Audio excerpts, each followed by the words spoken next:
আজকে আমি মূলাঙ্ক ৮ নিয়ে কথা বলবো। মূলাঙ্ক ৮-এর কিন্তু 2026 একটা কার্মিক ইয়ার হতে চলেছে। Slow and steady wins the race, এটা বারবার করে মনে করে চলতে হবে 2026-এ। পেশেন্স দিয়ে সব কাজ করতে হবে, এফর্টস কিন্তু একটু বেশি লাগাতে হবে।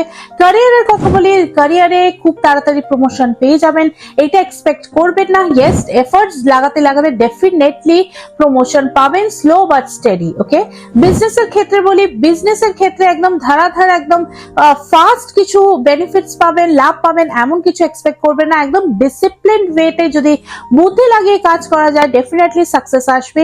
এই ইয়ারে ইনভেস্টমেন্ট না করাই ভালো। লাভ এন্ড রিলেশনশিপে একটু হেভি এনার্জি থাকবে। ম্যারিড কাপলস যারা আছেন স্টাবার্ন হয়ে থাকবেন না, রেসপন্সিবিলিটি গুলো ভাগ করে নিন।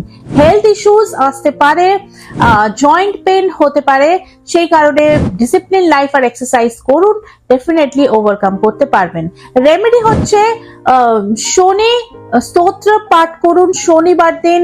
শনি দেবকে তিলের সঙ্গে সর্ষের তেল মিশিয়ে তার চরণে দিন, আর শনি মন্দিরে 1 টাকা করে প্রত্যেক শনিবার দান করবেন।